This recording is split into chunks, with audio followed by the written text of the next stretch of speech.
It is I, Phineas Fillmore. That's my alias. You guys want to know how I do predictions like I'm some wandering, soothsayer. Phineas Fillmore. Going from city to city telling people lies. Here to tell you if your wife ever loved you and if your children are yours. Step right up, sir. You know what I'm saying? Not a sage. That'll be 3 quarters and 5 nickels. Yes, yes, yes, I see. Let's just put it to you this way. Mary isn't Mary until John's using the John. Have a good day. Run around just telling lies. Yo, Hayes Highlights was like, yo, how do you do predictions? It's just like, man, and what's the rhythm? When I say the rhythm of the stroke, what is the rhythm of the stroke? Never learned to swim. Can't get the rhythm of the stroke. Little Bootsy Collins for you guys. The rhythm is, I tell you guys to follow the money. So he says, what is the rhythm and what does it do for you when I see it? Well, when I see superstars do things like get injured, I start thinking that injury is only going to placate us, the audience, into thinking that it's something bigger than what it is. Or when I see somebody injured, one of the stars, it's just like you're finding an excuse for this person to sit down so the other team can come back. You know, in basketball, football, and in baseball. Especially in basketball, it's just like it's so obvious. It's like Kawhi Leonard, you're going to hurt Kawhi Leonard now. You're just taking him out. And then they're going to ask the coach, listen, is it harder with Kawhi Leonard to play against? It's just like, yeah, we don't stand a chance without Kawhi Leonard. Saying Draymond Green, like he's an agent of injury. That's what he does. He goes and starts trouble on the court. And then next thing you know, he gets fouled out. You know, he gets technical fouls. All that is just acting. LeBron didn't have to step over Green. They don't have to get into that brouhaha. It's not necessary. You know what I'm saying? But if they want to throw some fake plays out there, then they get into it. Curry's in on it too. So that's the rhythm of the stroke to me.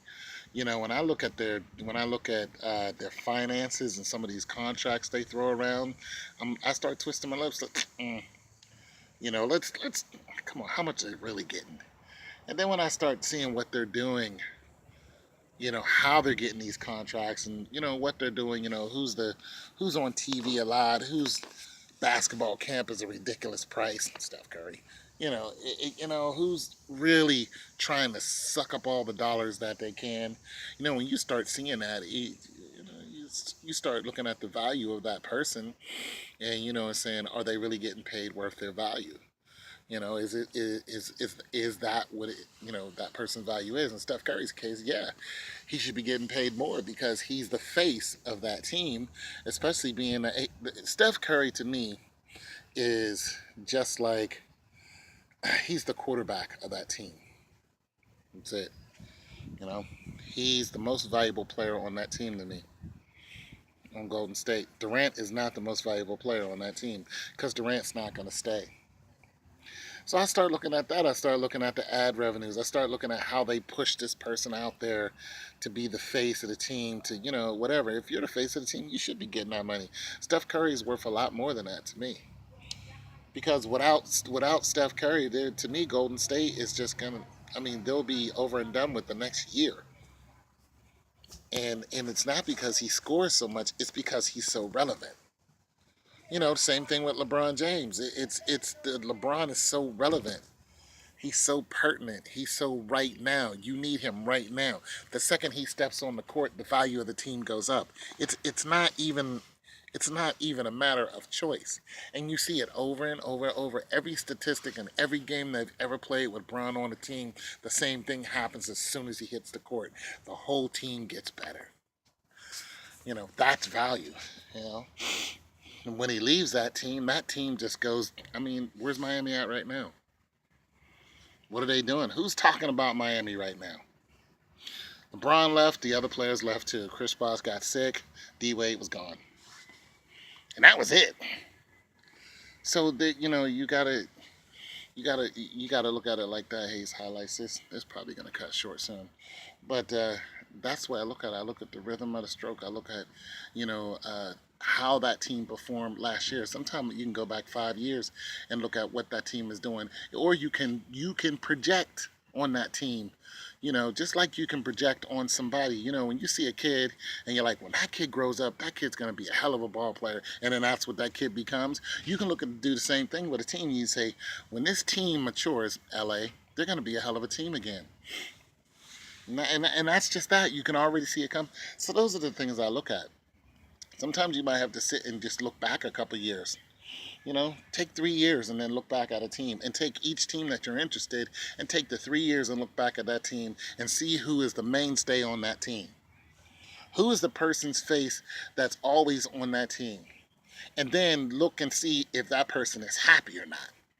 Because if that person is happy, you know, this year, then there's a good chance the reason why they're happy is because they got what they asked for. They got the players that they asked for. They got the contracts that they asked for. They're getting the money that they asked for. You know what I'm saying? They're in the place that they want to be. And you can best believe when you get happy players like that, they're going to start hitting the playoffs and possibly the championship. You know, so those are some of the things I'm just saying you look at, but it's not really a deep science to what I do, because I'm just an average guy at it.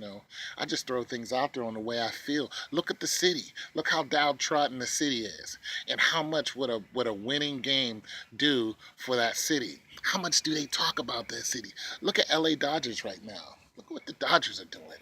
I mean, the Dodgers are the Cinderella team. This is the Dodgers. I still don't think the Dodgers are going to win. I just don't. You know, didn't they used to be in Brooklyn? I just don't think that they're going to win, but I think that they're going to go to the World Series. You know, I think Cleveland's going to beat them because Cleveland's a better story. So those are some of the things I look at. Who's the better story here, LA or Cleveland? Cleveland winning in basketball and Cleveland winning in baseball the same year. What's a better story?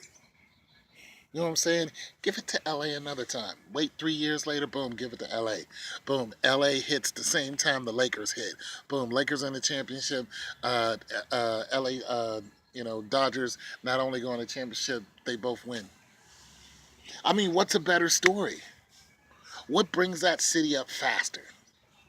You know, did Cleveland come up because LeBron came back? Absolutely. The whole city, the whole state. The whole state is affected by it because of revenue and how money flows. Money is a river, man. If you can get your hand in there somewhere, you can start getting your hands on it.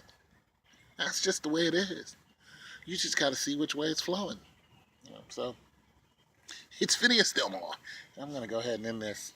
But you guys know, get saved, man. God loves you. Peace.